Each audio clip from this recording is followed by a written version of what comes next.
जब आज पूरा देश और पूरा राज्य और पूरा बेगूसराय दीपावली का त्योहार मना रहा है, उसी दिन आज एक परिवार मातम मना रहा है।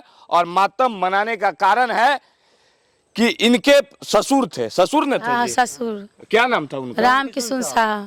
तो इनका ससुर राम किशुन शाह नामक व्यक्ति का इसी सामने जो देख रहे होंगे कैमरे के माध्यम से, उसी मकान में सुते हुए थे। शायद यहाँ पे मिल वगैरह चलाते हैं, जानवर उनवर ये सब चीज रखे हुए थे और उसमें बेलगाम अपराधियों के द्वारा उनका गला रेत कर हत्या कर दिया जाता है। वे लोग न तो उनकी किसी से दुश्मनी होती है, न तो किसी से झंझट होता है, न तो किसी से विवाद होता है।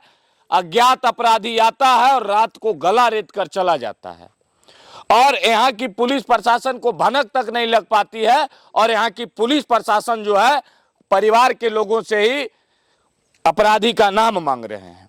अब बताइए महोदय, बेगूसराय के पुलिस अधीक्षक महोदय, आप ही जरा बताइएगा श्रीमान कि जो अपराधी थे इन लोगों को क्या चिट्ठी और फोन कर कर उनकी हत्या करने के लिए आए थे? ये आपकी जिम्मेवारी है, बेगूसराय पुलिस की जिम्मेवारी बनती है कि जो अपराधी थे उनको पकड़ना। कैसे अपराध किए? बोला जाता है कि कानून के हाथ बड़े लंबे होते हैं। अब आप लोग ऐसा बना दिए हैं कि कानून का हाथ इतना छोटा बना दिए हैं कि शायद कानून भी आप लोगों के चलते अपने आप को कहीं ना कहीं दम तोड़ रहा है और सिमट के रह रहा है। अब बताइए 65 वर्षीय व्यक्ति की क्या गलती थी? 72 वर्ष। 72। अब बताइए, हम 65 बता रहे हैं, चचा बोल रहे हैं कि बात उनका क्या उम्र हुआ होगा? चचा 72। हमसे वो 5 बरस हमसे वो 5 बरस का बड़ था। हम 66 में। तो बेगूसराय में तो काफी डर का माहौल न चल रहा है। हाँ, बहुत डर हो गया। पहले आज 20 बरस 22 बरस से हम लोग हैं। अच्छा, खुले मैदान में सोते थे, डर नहीं लगता था। लेकिन कल जो यह कांड हुआ है ना, इससे हम लोग को डर हो गया, जो घर में भी सोने में डर लगता है। तो जरा सोचिएगा कि बेगूसराय के एक एक इलाके को दहलाया जा रहा है, एकदम जो है ना लहू लुहान किया जा रहा है। और फिर भी यहाँ के जो पुलिस कप्तान महोदय हैं वो कहीं ना कहीं भांग खा के सो रहे हैं, जब पूरा बिहार दीपावली मना रहा है। अब बताइएगा कि बेगूसराय में सीरियल किलिंग का मामला सामने आता है। बेलगाम अपराधियों सड़क पे 40 किलोमीटर तक अंधाधुंध फायरिंग किए हुए चले जाते हैं। बेगूसराय में रिटायर्ड फौजी की सरेआम हत्या कर दी जाती है। अब वहीं देखिए एक निर्दोष व्यक्ति की गला रेत कर हत्या कर दी जाती है और बेगूसराय पुलिस को भनक तक नहीं है।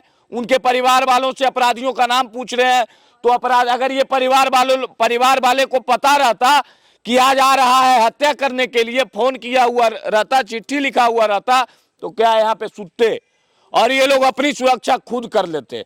लेकिन शायद इन लोगों को पता नहीं था और अज्ञात अपराधी किस तरीका से हत्या किया गया है, शायद आप भी देखिएगा तो दंग रह जाइएगा और आप में भी देखने की साहस और क्षमता नहीं होगी। जिस तरीके से हत्या किया गया है चचा, क्या आम लोग उसको बर्दाश्त कर सकते हैं? कभी नहीं, बर्दाश्त करने की कोई बात नहीं। और जिसके अंदर मानवता है इस ढंग का हत्या कर सकता है? कभी नहीं करेगा। एकदम इस तरह का हत्या हो सकता है। अच्छा, कुछ बता सकते हैं कि कौन लोग हो सकते, किस प्रवृत्ति के लोग हो सकते हैं? ये तो बहुत भला आदमी थे। इनको अगर कोई जो हत्या करने वाला है, मुर्गा और जो खस्सी जब काटते हैं वो भी इतना निर्मम तरीके से नहीं काटा जाता। वो तो एकदम उससे भी बेहतर जानवर की तरह होगा एकदम से। जानवर जो खाता है तो पहले आसान है, लेकिन इस तरह का हत्या करना इतना निर्मम हत्या हो गया। गोली मार देना आसान है। अब समझिए कि यहाँ के लोगों को गोली से मरना बेहतर समझ रहे हैं, लेकिन इस तरीके से मरना शायद इन लोगों पे ना गुजर रहा है और सभी लोगों के अंदर खौफ है। ये लोग भयावहता की इसी स्थिति में है और बेगूसराय के पुलिस महोदय से, पुलिस कप्तान से और यहाँ के जो थाना, कौन से थाने में ये गांव पड़ता है? मुफस्सिल थाना के अधीक्षक महोदय से इन लोगों को उम्मीद नहीं है और इन लोगों को ये भी उम्मीद नहीं है कि इंसाफ मिलेगा। क्या इंसाफ मिलेगा चचा? उम्मीद तो नहीं है। उम्मीद तो नहीं है। उम्मीद है कि इंसाफ मिलेगा? नहीं, कहाँ से मिलेगा? जब फोन किया गया तो 2 घंटा के बाद में यहाँ पर उम्मीद है कि इंसाफ मिलेगा? कभी नहीं, कभी उम्मीद है छोटू की इंसाफ मिलेगा? नहीं। देखिए ये बच्चा है, इसको भी मालूम है कि इंसाफ नहीं मिलेगा। आपका जो कार्यशैली है और काम करने का तरीका है, इससे प्रतीत होता है कि आपके अंदर वो कार्य क्षमता नहीं रह गया जिससे आम लोगों को इंसाफ मिल सके। आप लोगों को वर्दी पहनाया गया था गरीब गुरबा के इंसाफ के लिए, लेकिन आप लोग माल कमाने के चक्कर में जान पे जान लोगों का जा रहा है, उससे आप लोगों को कोई फर्क नहीं पड़ता है और आप लोग बस केवल और केवल सड़क पे पैसा वसूली के लिए ही शायद बने हैं। बताइए कि इस परिवार से एम्बुलेंस के नाम पे जिस परिवार से का हत्या हुआ है उसी के परिवार के सदस्यों से एम्बुलेंस के नाम पे भी पैसा लिया जाता है। एम्बुलेंस का पैसा लिया गया, 1000 रुपया दिए हम। 1000 रुपया दिए थे।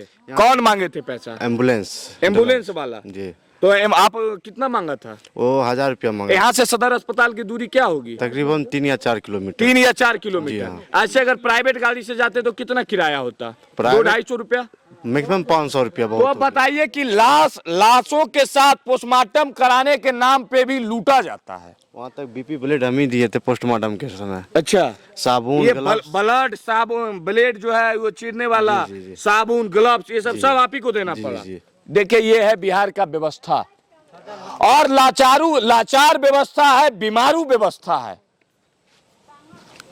और बाकी आप लोगों का राय भी जानेंगे, आप लोगों का प्रतिक्रिया भी जानेंगे।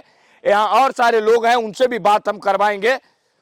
लेकिन आप लोग समझिए कि बिहार की कानून व्यवस्था और बिहार का जो जनता राज है नीतीश कुमार जी का, आखिर जनता राज कैसा है।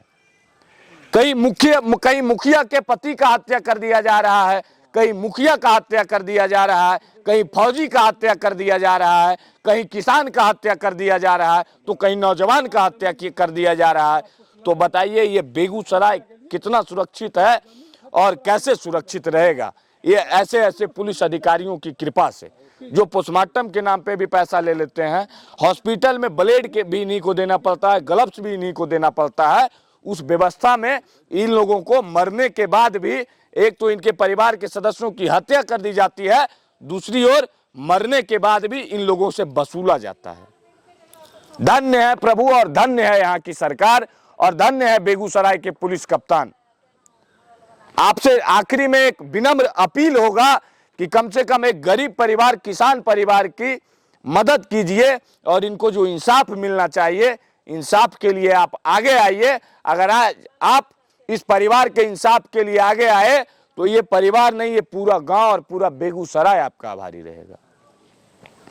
और जो ये सभी लोग देख रहे हैं, जो ये तमाम बुजुर्ग लोग हैं जो खौफ के साये में जी रहे हैं, शायद आपके आगे आने से इनके अंदर से भी खौफ निकलेगा। खौफ निकलेगा कि नहीं? हाँ, अगर आएंगे और इंसाफ दिलाएंगे तो हम लोग को हिम्मत बढ़ेगा। नहीं, हम लोग के सामने प्रशासन है।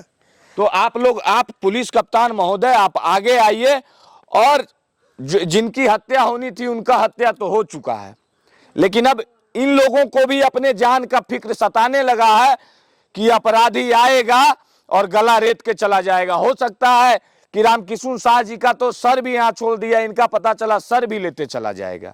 इसलिए आप लोग आगे आइए पुलिस कप्तान महोदय और इस परिवार को, इस गांव को इंसाफ दिलाइए ताकि इस तरह का खौफ और डर इनके अंदर नहीं रहे। बाकी आप लोग प्रतिक्रिया दीजिएगा, आप लोग सपोर्ट कीजिएगा एक परिवार के इस लड़ाई में, ताकि आपके सपोर्ट और सहयोग से इस परिवार का को इंसाफ मिल सके और आगे अपराधी के अंदर भी एक इस ढंग का खौफ पैदा हो, इस ढंग का डर पैदा हो कि इस ढंग का घटना को अंजाम देने से पहले जरूर सोचे।